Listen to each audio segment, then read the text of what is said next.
오늘 말씀 제목은 원망병입니다. 그래서 주제가 원망에 대한 행위를 우리가 살펴보려고 하는데, 거기에 우리가 병이라고 하는 이름을 넣었죠. 그러니까 이걸 질병으로 한번 생각해 보자는 겁니다. 질병은 어떻습니까? 빨리 끊어내야 되고 정상적이지 않은 것이고, 그리고 시간을 다투어 제거해야 되는 게 질병이지 않습니까? 우리가 그런 의미와 개념으로 오늘의 주제의 말씀을 함께 이제 살펴보시도록 하겠습니다. 오늘 본문은 시내산에서 한동안 머물던 이스라엘이 이제 40년간 지내야 되는 본격적인 광야 생활을 출발하는 상황을 설명하고 있습니다. 그래서 그렇게 이제 시작을 했습니다만, 그런데 앞으로 빈번하게 발생되는 하나님을 원망하는 행위가 계속 이루어지는데, 그 행위가 가장 첫 번째 발생한 사건을 다루고 있는 게 오늘 본문의 말씀이 되겠습니다. 본문 1절에 따르면 백성들이 악한 말로 하나님을 원망했다라고 했죠. 그리고 하나님은 그의 말을 들으셨다라는 것을 알 수가 있습니다. 다 듣고 계셨던 거죠.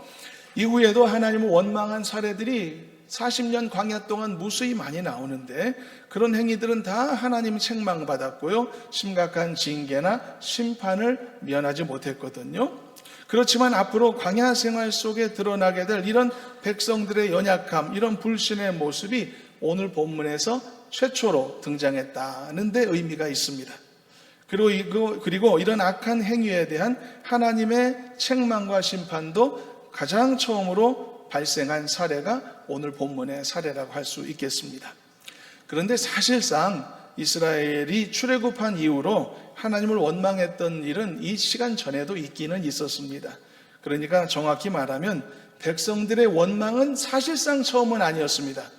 왜냐하니까 출애굽한 후에 1년 정도 시내산에 머물렀고, 그 기간 동안에도 온갖 일이 다 있었으니까요. 그래서 원망은 처음이 아니었지만, 그러나 하나님이 그에 대한 책망과 심판을 내리신 사례는 오늘 본문이 첫 사례다. 바로 이렇게 이해하시면 될 것입니다. 이스라엘이 출애굽한 이후에도요, 시내산에 딱 도착하기 전까지 이스라엘은 광야의 척박함 때문에, 그리고 전혀 기대하지 않았던 대로 자기의 인생이 흘러가는 사실 때문에 굉장히 불편해하면서 하나님을 원망했던 일이 많이 있었거든요. 인간적으로는 이게 이해가 되기도 합니다. 왜냐하면 이 사람들은 지금 출애굽의 기적을 경험한 사람들이었기 때문이죠. 애굽에 내린 10가지 재앙도 목격했죠. 홍해바다 갈라지는 기적도 그 기적 한가운데서 체험한 사람들이었죠. 그렇기 때문에 앞으로 그들 앞에 펼쳐질 광야의 인생이라는 것은 어떻게 보면 장밋빛 전망을 할 법도 한 환경이었다라고 말할 수 있는 것이겠죠. 충분히 그런 기대가 가능할 법도 했습니다. 그런데 현실은 그렇지 않았었지 않습니까? 그래서 하나님을 즉시 원망했었던 것이죠. 그런데 그 초기의 원망에는 하나님이 그들을 심판하지 않으셨던 겁니다. 어쩌면 초기라서 긍휼을 베푸셨을 가능성도 있고, 아직은 그들이 애굽에서 나온 지 얼마 안 됐기 때문에 어린아이 같은 신앙이어서 봐주셨던 경우도 있었을 것 같습니다. 그렇지만 본문에 보여준 이 원망의 행위에 대해서는 하나님이 지체하지 않으시고 그들에게 중대한 경고를 내리셨던 것을 볼 수 있습니다. 이전에는 책망하지 않으셨는데 왜 오늘 말씀부터는 책망했는가? 시간이 지나서 이스라엘에게 기대치가 더 높아졌을 가능성도 있고, 그리고 그 시내산 이전에서의 이 백성들의 원망은 그때까지는 아직 하나님께서 율법을 그들에게 정식으로 내리지 않으셨었던 시기라서, 그래서 더 이렇게 봐주셨을 가능성이 있다는 것이죠. 그러나 이제는 시내산에서 율법과 계명이 정확하게 주어졌고, 그리고 이제 준비된 상태에서 광야를 향해 출발했기 때문에 그때 백성들이 또다시 원망했다? 이거는 하나님이 가만히 계시지 않으시는 상황이 되었다는 이야기가 되겠습니다. 그래서 이제 이 원망, 그렇다면 무엇 때문에 원망했을까? 이유도 굉장히 궁금하지 않을 수 없는데, 정말 그들 앞에 펼쳐진 광야 생활이 너무 힘들었을까? 이렇게 원망하지 않으면 견딜 수 없을 만큼의 어떤 곤고함이 있었을까? 우리가 궁금한 부분입니다. 그래서 우리가 이제 이 사건을 잠시 살펴볼 텐데, 우리가 본문의 이 사건을 일명 다베라 사건이라고 그렇게 부르기로 하겠습니다. 이 다베라 사건이 갖는 중요한 특징이 한 가지가 있는데요. 그것은 이 다베라에서의 백성의 원망 사건이 광야 생활을 시작한 이후로는 첫 번째라는 것 이미 살펴봤고 그 특징이 있고, 따라서 이 원망 사건의 시점이 매우 특이하다는 또 하나의 특징이 있습니다. 자, 이스라엘 백성들이 시내산에서 출발해서 광야 생활을 시작했죠. 그리고 시작한 후에 꽤 상당한 시간을 보낸 후에 하나님을 원망했던 것이 아니었습니다. 그들은 광야 생활을 겪은 지 얼마 되지도 않은 시점에 이렇게 하나님을 원망했던 것인데요. 이게 특징입니다. 그렇다면 궁금하죠? 이 하나님을 다베라에서 원망했던 시점은 시내산 출발 이후로 얼마간 걸렸던 이후의 시점일까요? 한 3개월쯤 걸렸을까요? 아니면 한 6개월쯤 걸렸을까요? 그건 너무하다. 적어도 한 1년 정도는 살아보고 그 다음에 힘들면 하나님이 힘들어요, 원망할 수 있었지 않았을까요? 여러분, 얼만큼 기간이면은 이 은혜로웠던 백성들이 하나님을 원망할 수 있는 상황에 빠질까요? 그 시점은 놀랍게도 최소한으로 잡으면 3일이었던 것입니다. 3일 만에 원망했던 거죠. 이 사실은 오늘 본문의 앞뒤 정황을 통해 충분히 추정이 가능한 부분입니다. 그렇다면 어떻게 그들은 이 3일 만에 하나님을 원망하는 사람으로 변했을까? 이 3일이라는 시간에 매몰될 필요는 없습니다, 여러분. 일주일이라도, 그리고 그 시간이 열흘이어도 사실 이 상황은 변하는 게 하나도 없거든요. 사건의 본질은 변하지 않습니다. 매우 짧은 시점이었다는 것은 변하지 않는다는 뜻입니다. 그래서 이들이 단 3일 만에 하나님을 원망했다는 사실, 이 다베라의 원망 사건의 본질이 무엇이었는지를 우리에게 정확히 알려줍니다. 그것은요, 다베라에서의 이스라엘의 원망은 정말로 광야 생활이 그들에게 고통스럽고 괴로웠고 견디기 힘들었기 때문에 했던 원망이 아니었다는 사실, 오히려 하나님을 신뢰하지 않음으로써, 즉 하나님을 불신함으로 나타났던 원망이었다는 사실을 알려주는 겁니다. 원망의 성격이 무엇인지를 분명하게 정의해주고 있는 거죠. 그리고 또 한 가지, 그들이 품고 있었던 헛된 기대감이 있었단 말이죠. 그 헛된 기대감이 충족되지 못했다는 이유 때문에 가졌던 불평, 원망이었다는 것을 알 수 있게 하는 것입니다. 그러니까 이 그들의 원망을 정의해 보자면요, 이것은 고통에 기반한 원망이 아니라 불평에 기반한 원망이었다는 사실입니다. 이게 큰 특징입니다. 그들은 3일 동안만 광야 생활을 했었기에 그들이 그 사이에 정말 하나님을 원망할 수밖에 없었던 어떤 대단한 사건이 있을 리가 없습니다. 육체적인 고통이 있었으면 얼마나 있었으며, 어떤 두려운 상황, 극심한 기근이 있었나, 무서운 대적이 있었나, 그럴 만한 기간이 안 됐던 것이죠.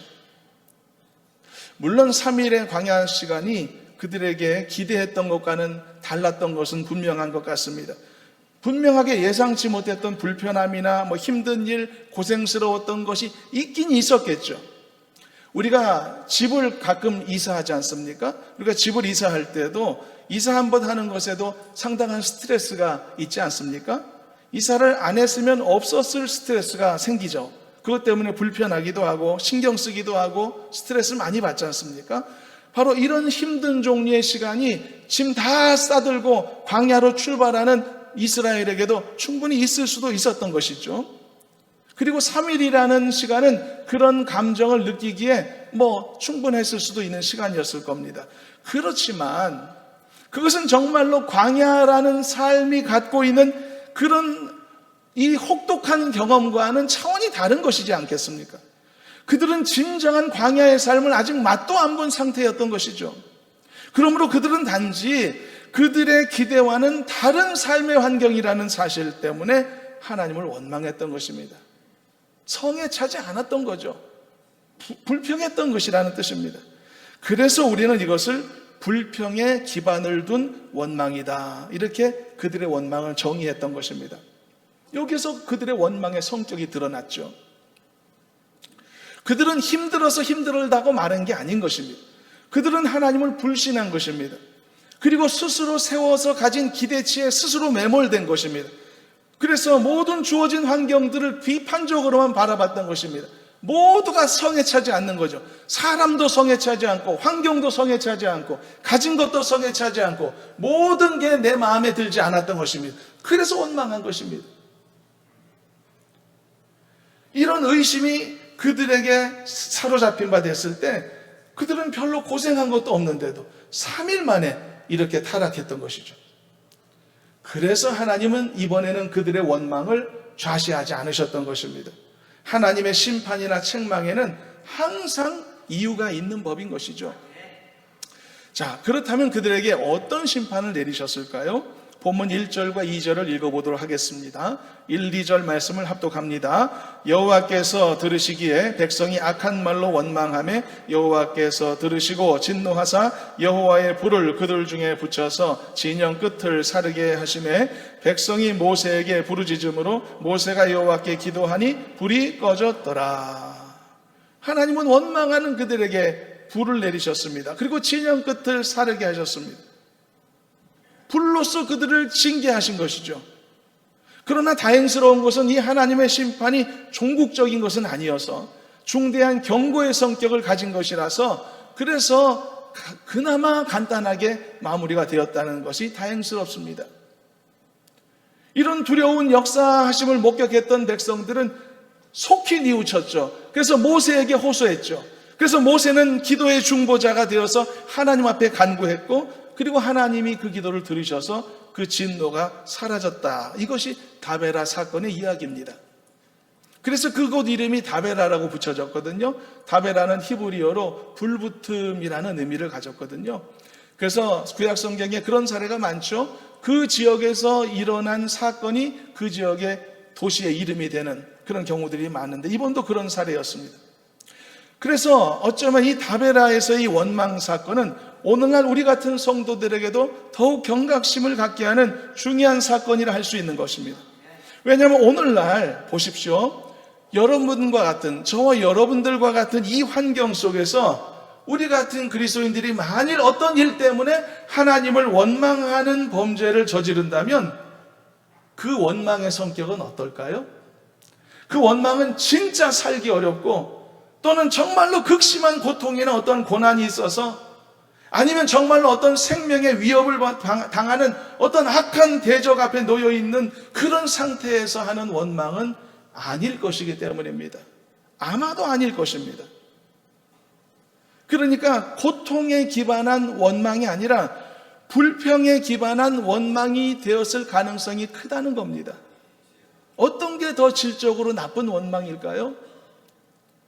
예전에 못 먹고 못 살았던 또 예수 믿다 핍박당하는 그런 환경에 있었던 우리의 선조들의 경우에는 절대적 가난이나 빈곤이나 핍박 때문에 고통하고 원망했을 가능성이 있을 수 있을 겁니다.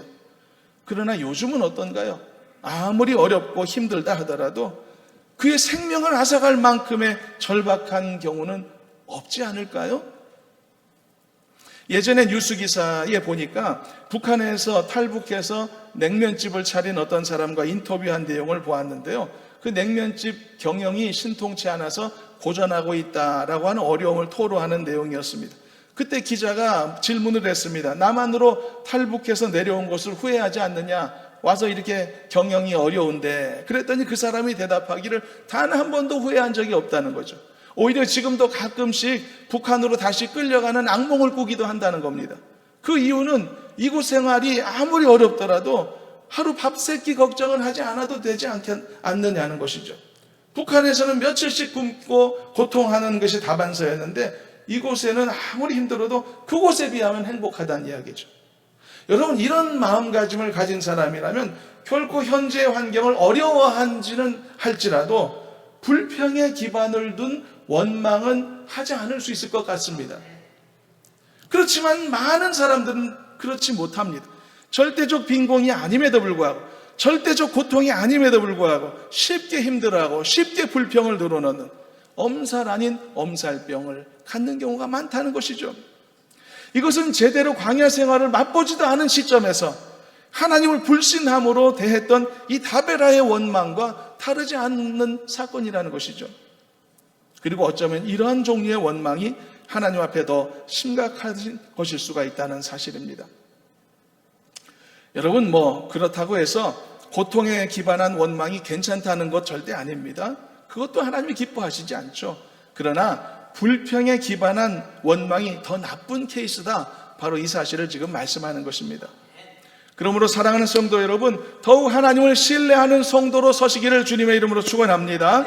스스로 만들어 가진 여러분들의 높은 기대치가 혹시 있다면 그것 때문에 어리석게 매몰되지 마시기를 당부합니다. 다베라에서 원망했던 그들의 원망은 진짜 고통스러워서 했던 원망은 분명히 아니었습니다. 하나님을 신뢰하지 못함으로 발생한 불평과 불신이었던 것처럼 오늘날 같은 우리 같은 환경 속에서 만일 우리가 원망한다면 그 원망은 하나님이 인정해 주실 수 없는 원망일 가능성이 큰 것입니다. 하나님에 대한 불신밖에 될 수 없다는 사실을 잊지 않았으면 좋겠습니다. 여러분 보십시오. 우리가 아무리 어렵고 힘들다고 하더라도 우리는 구원받은 하나님의 자녀들 아닙니까? 우리는 이 죄악을, 씻을 수 없는 죄를 예수님의 십자가로 인해 씻음받고 용서받아서 하나님의 자녀되는 권세를 가진 사람들 아닙니까? 이 사실만으로 우리는 너무 행복한 사람들이, 너무 감사한 사람들이 아닙니까? 그런 우리가 인생에 힘들고 어려운 일이 있다고 원망한다면 그게 어떻게 고통에 기반한 원망이겠습니까? 불평밖에 받게 되지 않는 것이죠. 그래서 여러분, 하나님을 더 깊이 신뢰하는 성도들이 되셔서 어떤 어려움 속에서도 입술로는 하나님을 여전히 찬양하고 그리고 신뢰하는 믿음의 선포를 이루어내시고 삶의 현장에서는 믿음의 선포대로 행하며 전진하는, 그래서 삶으로 여러분들의 믿음을 증명할 수 있는 복된 성도가 되시기를 주님의 이름으로 축원합니다. 그리고 앞에서 잠시 언급했듯 내가 스스로 세워놓은 높은 기대치에 매몰되지 마시기를 당부합니다. 우리에게 매우 유익하고 중요한 교훈입니다. 더 큰 기대와 소망을 품지 말라는 것 아닙니다. 적당히 살라는 이야기도 아닙니다. 우리는 더 믿음의 기상을 올려서 더 많은 것을, 더 큰 것을 위해 기도할 수 있는 사람도 되어야만 합니다. 그러나 자신이 세워놓은 기대치에 스스로 매몰되지는 말자는 것입니다. 거기에 묶이지는 말자는 것입니다. 거기에 매몰되면 그 기대에 충족되지 못하는 상황이 될 때 감사를 잃어버리게 되기 때문이죠. 그리고 원망병에 빠질 수가 있기 때문인 것입니다. 어떤 뉴스 기사에 보니까 하버드 의대 연구팀이 어떤 연구를 했다고 하는데, 몇 년 전 코로나가 전 세계를 뒤덮었을 때 백신을 많은 사람이 맞았지 않습니까? 그때 백신을 맞은 사람들 중에는 부작용을 경험한 사람들도 많았죠. 그것 때문에 끝까지 백신을 거부한 사람들도 있었던 것이지 않습니까? 그런데 그 백신의 부작용을 경험했다고 하는 사람들의 조사를 해보니까 그 중에 3분의 2는 단지 사람들이 갖는 부정적인 생각 때문에 생긴 것이었다라고 하는 그런 결과였습니다. 그러니까 코로나 백신의 부작용이라고 하는 것의 3분의 1만 진짜 부작용이었던 것이고, 나머지 3분의 2는 실제 하는 것이 아니라 단지 사람이 그냥 생각한 상상일 뿐이었다는 그런 이야기입니다.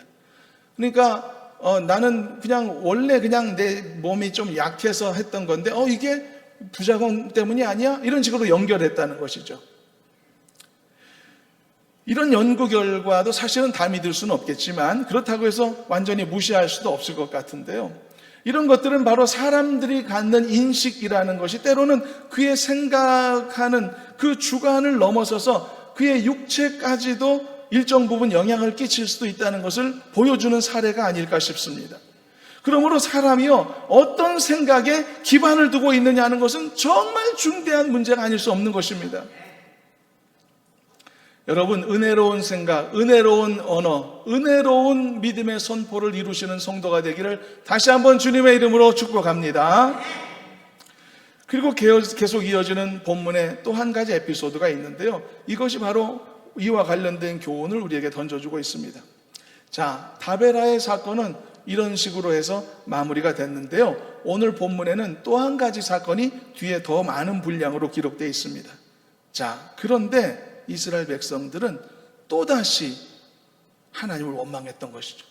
두 번째 원망의 사건이 발생합니다.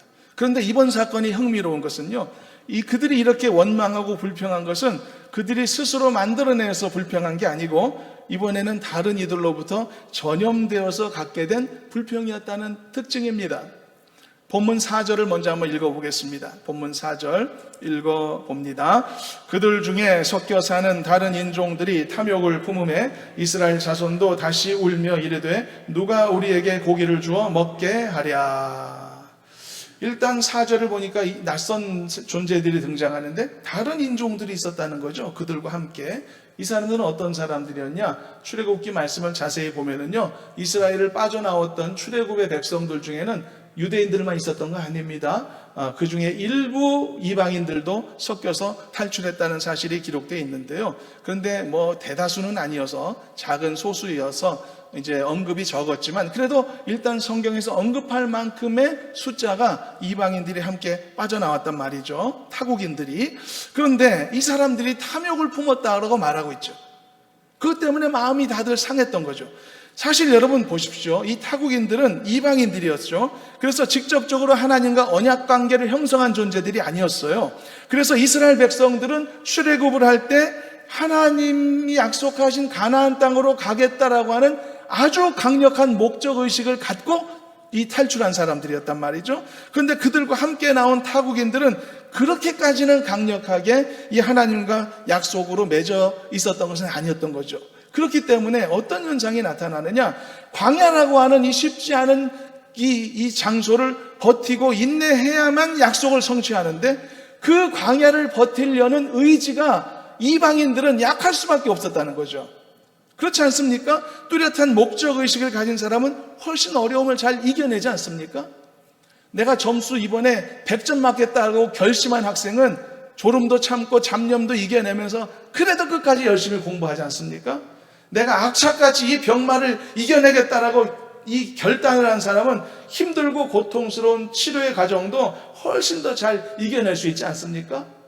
그러나 이런 식의 목적의식이 없거나 약한 사람은 훨씬 더 유약한 상태가 되죠. 중간에 포기하거나 이렇게 원망하거나 말이죠. 그래서 이스라엘과 함께 그 당시 거하고 있던 타국인들에게 가장 불신앙적인 행태들이 먼저 발생되었던 것입니다. 그것이 불평과 불만족이었고 만족하지 않으니까 탐욕을 부리고 빼앗고 차지하는 일이 생겼던 것이죠. 그런데 여기에서 우리가 주목할 만한 말씀의 도전이 한 가지 더 주어집니다. 그것은 이 타국인들의 원망과 불평이 결국은 이스라엘 백성들에게까지 전염되고 말았다는 것이죠. 우리는 지금 원망이라는 증세를 질병으로 우리가 파악을 하고 살펴보고 있습니다. 이 원망병이 전염됐다는 이야기입니다. 다시 한번 4절 말씀을 읽어보도록 하겠습니다. 이 사실들을 한번 말씀을 통해 확인해 보겠습니다. 4절입니다. 그들 중에 섞여 사는 다른 인종들이 탐욕을 품음에 이스라엘 자손도 다시 울며 이르되 누가 우리에게 고기를 주어 먹게 하랴. 금방 원망했다. 하나님 야단 맞고 결국은 이제 다시 이 정상 상태로 돌아왔는데 또 다시라고 말하고 있지 않습니까? 다시 울고 있다. 이스라엘 백성이 다시 원망하고 있다는 것이죠. 타국인들이 먼저 탐욕을 품었습니다. 불평과 원망을 쏟아냈죠. 이스라엘 자손들이 전염된 겁니다. 그래서 또 다시 울며 또 다시 원망하는 사람으로 전락했던 것이죠. 여러분, 원망은 전염이 잘 됩니다. 그리고 원망은 재발도 잘 됩니다. 나쁜 질병이 그렇듯이 재발이 잘 되듯이.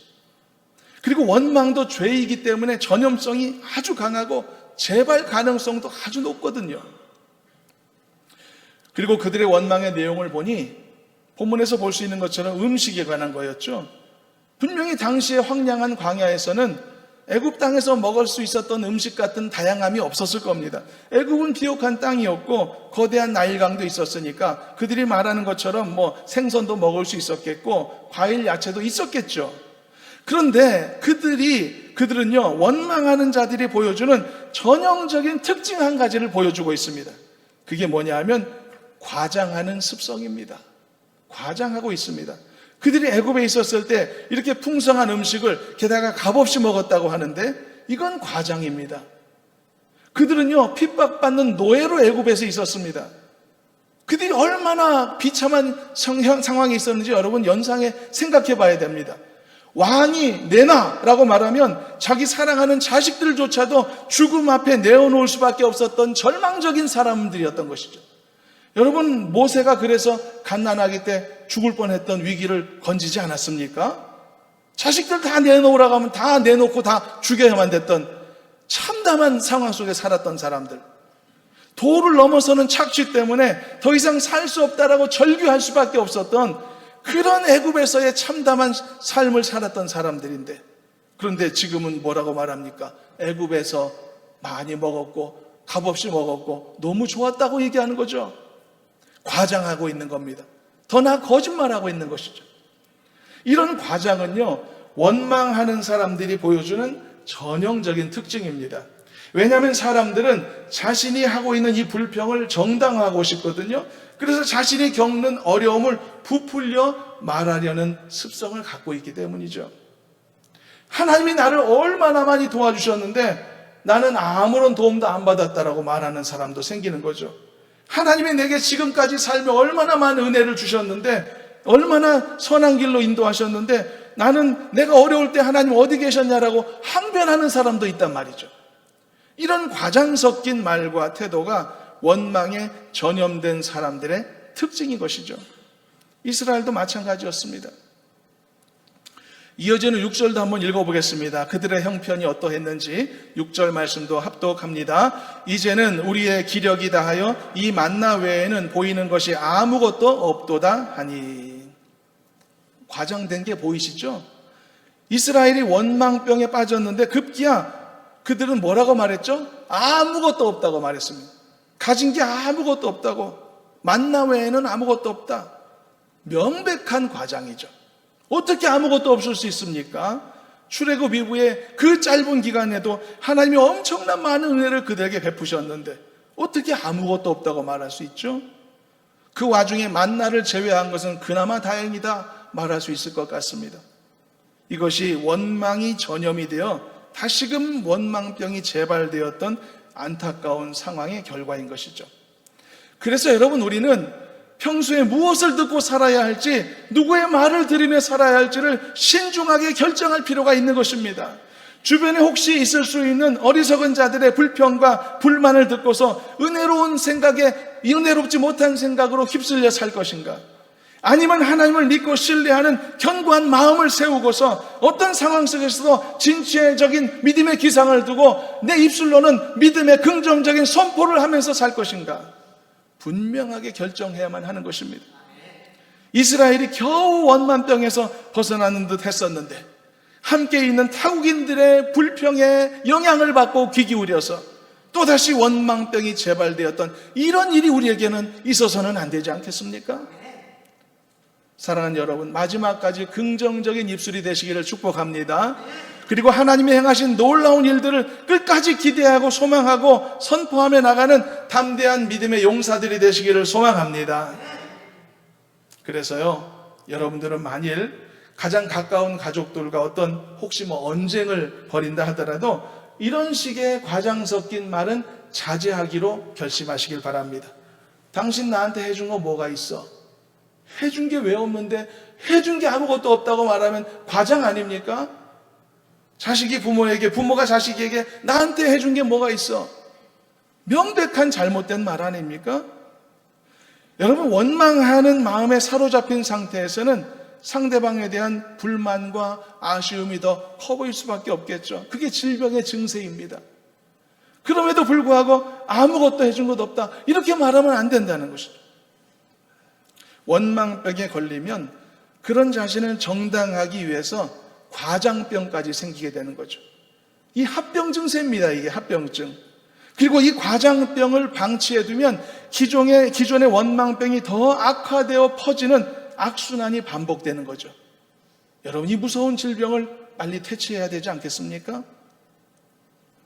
그런데 이런 원망병의 전염 상태는 또 하나의 의외의 부작용을 낳게 하는데요, 이어지는 말씀에서 볼 수 있는데 모세와 관련된 사례입니다. 이것까지 보고 정리하겠습니다.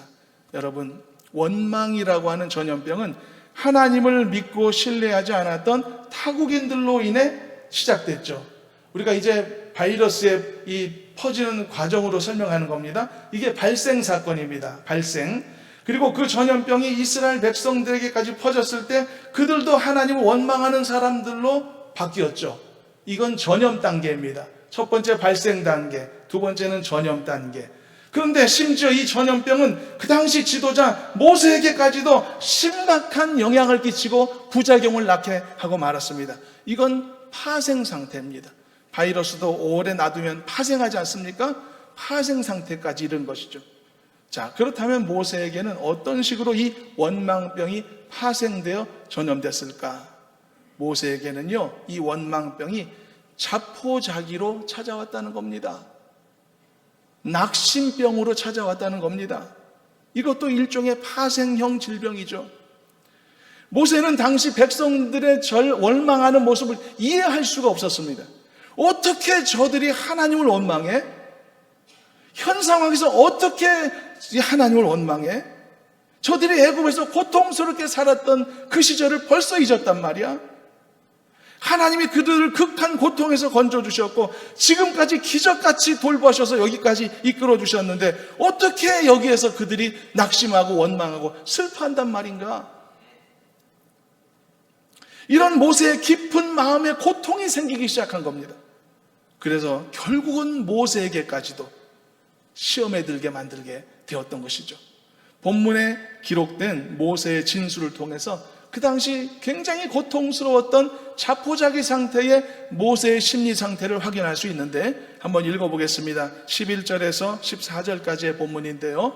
모세가 어떤 심정인가를 공감하는 마음가짐으로 11절부터 합독합니다. 모세가 여호와께 여짜오되 어찌하여 주께서 종을 괴롭게 하시나이까? 어찌하여 내게 주의 목전에서 은혜를 입게 아니하시고 이 모든 백성을 내게 맡기사 내가 그 짐을 지게 하시나이까? 이 모든 백성을 내가 배웠나이까? 내가 그들을 낳았나이까? 어찌 주께서 내게 양육하는 아버지가 젖 먹는 아이를 품듯 그들을 품에 품고 주께서 그들의 열조에게 맹세하신 땅으로 가라 하시나이까? 이 모든 백성에게 줄 고기를 내가 어디서 얻으리이까? 그들이 나를 향하여 울며 이르되 우리에게 고기를 주어 먹게 하라 하온즉 책임이 심히 중하여 나 혼자는 이 모든 백성을 감당할 수 없나이다. 모세의 심정이 전달되시나요, 여러분?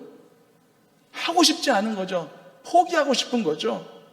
모세에도 원망병의 파생 증세가 일어나게 된 거죠. 모세는 어쩌면 지금 자기 자신을 선택하여 이 사명을 주신 하나님을 원망하는 원망병에 모세도 걸렸던 것입니다. 왜 하나님이 나에게 무거운 짐 주십니까? 내가 언제 하고 싶다고 했습니까? 왜 나를 괴롭히십니까? 내가 처음부터 보낼 만한 자를 보내라고 안 했습니까? 하기 싫어하는 나를 여기까지 데려다 놓으셨으면 할 수 있도록이라도 하셔야지. 어떻게 내가 낳지도 않고 기르지도 않은 저들을 책임지라 하십니까? 내가 저들의 부모라도 됩니까? 내가 무슨 의미와 책임이 저들에게 있습니까? 너무 짐이 무거워서 내가 때려치고 싶습니다. 나 하기 싫습니다. 안 할 겁니다. 이렇게 말한 겁니다. 심각한 질병의 증세죠. 그리고 심지어 모세는 더 이상 살기조차 거부하는 지경까지 이르게 됩니다. 우리가 안 읽었지만 15절까지 읽어보겠습니다. 15절 말씀도 함께 읽어보도록 합니다. 주께서 내게 이같이 행하실진대 구하옵나니 내게 은혜를 베푸사 즉시 나를 죽여 내가 고난당함을 내가 보지 않게 하옵소서. 갈 때까지 간 거죠. 나 살고 싶지 않아요. 나 그냥 죽을래요. 더 이상 죽고 싶어요. 이게 나에게 주시는 은혜예요. 그냥 죽여주세요. 여러분, 이렇게 원망병이 타인에게 전이가 되면 그들에게는 자포자기라는 파생병이 생기게 되고 그 낙심병은 결국은 죽음을 낳게 되는 겁니다. 죽음을 구하는 사람이 되는 거죠. 여러분, 원망의 끝은 정죄입니다. 그런데 자포자기의 끝은 삶을 포기하는 거거든요. 결과가 다릅니다. 이런 상황을 우리가 관찰하면서 우리가 반드시 이 이야기를 통해 알아야 될 것이 있습니다.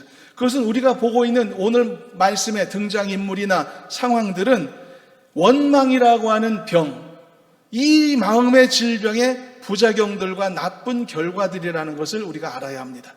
그러므로 본문에서 볼 수 있는 모든 이야기들은 처음부터 끝까지 정상이 아닌 이야기들 뿐이라는 것을 알아야 합니다. 여러분, 아마도 여러분들도 지금까지 살면서 원망 안 해보신 분이 없을 겁니다. 힘들었던 순간에 자포자기도 하고 슬퍼도 해봤을 텐데요. 그런데 여러분, 지금은 어떻나요? 지금은 여러분들에게 그때 그 감정 남아있나요? 남아있지 않습니다, 여러분. 오히려 지난 시간을 돌이켜보면서 그 당시에 내 자신이 절대 정상이 아니었었다는 것을 알게 되지 않습니까? 내가 그때 그렇게까지 힘들어 할 필요가 있었을까? 내가 왜 그때 그렇게 고통스러워하고 그렇게 슬퍼했을까? 지나놓고 보니 별게 아니었는데 말이지. 내가 그때 죽고 싶다는 생각까지 가졌는데 지금 생각하니 정말 창피한 생각이 든다. 내가 그때 정상이 아니었어. 광야 생활을 시작한 지 얼마 안 됐을 쯤에 그들을 그렇게 원망하고 슬퍼하며 눈물 쏟았던 그 백성들이 만일 나중에 그 당시를 회고해 본다면 이렇게 민망한 생각, 창피한 생각 들지 않았을까요? 모세도 마찬가지였을 겁니다. 내가 저 정도의 어려움을 갖고 하나님 앞에 죽여달라고 말했었구나. 내가 저 당시 정상이 아니었구나. 그렇습니다. 오늘 본문에 나오는 모든 상황은 정상적인 시각으로 보아서는 안 되는 이야기들입니다. 이 모든 상황은 원망이라고 하는 질병이 발생하고 그 질병이 수많은 사람들에게 영향을 주고 전염을 시켜서 심각한 부작용이 연속되고 있는 아주 특이한 상황으로 우리가 바라보아야 되는 것입니다. 한마디로 다들 정상이 아니었던 거죠.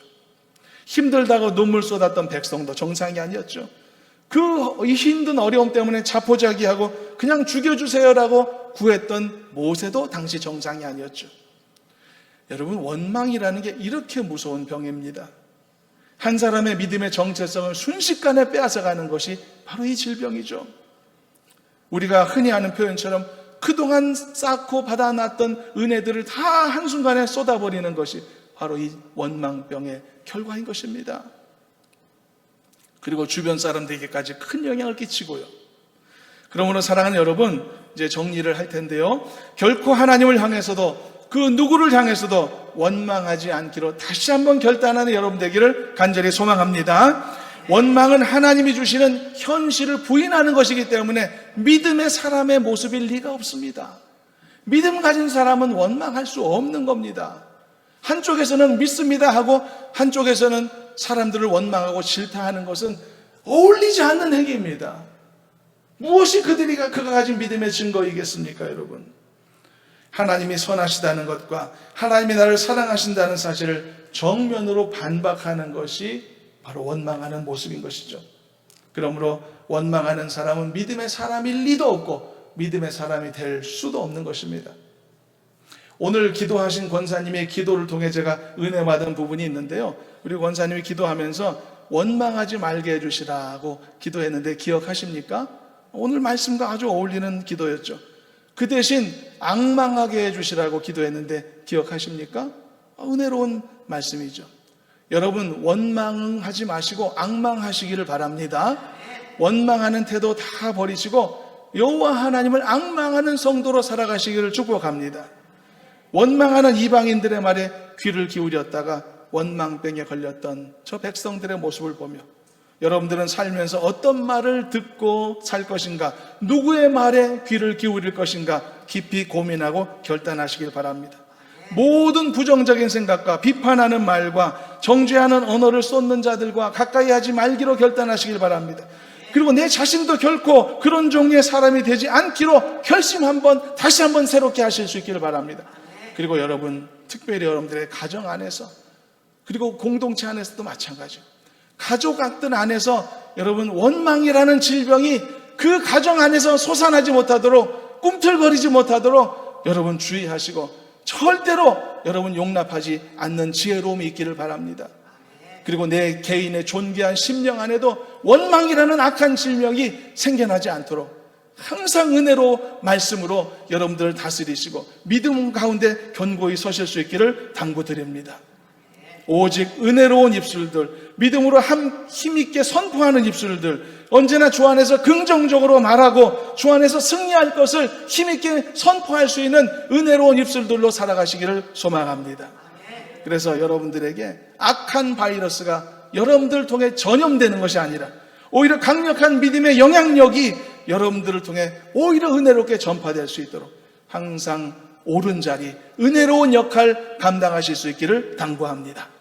그럴 때 여러분들에게 주신 믿음이 아무리 작은 것이라 할지라도 그 믿음이 풍성한 열매를 맺을 것이고 30배 혹은 60배 혹은 100배의 열매로 여러분들의 인생 가운데 나타나게 될 줄로 믿습니다. 이런 믿음의 승리자들로 살아가시기를 주님의 이름으로 축원합니다. 하나님, 내 안에 숨겨져 있는 모든 부정적인 인식들, 비관적인 마음들이 있다면 깨끗하게 정리되기를 원합니다. 결단하게 하여 주시옵시고 내가 스스로 키워왔던 내 원망병 다 거두어 주시기를 소망합니다. 나의 모든 악한 마음들 회개케 하여 주시옵시고 이제는 더욱 정결한 마음과 굳센 믿음으로 세상을 이기도록 인도해 주시옵소서. 예수님의 이름으로 기도하옵나이다. 아멘. 429장 부르며 예물을 드립니다.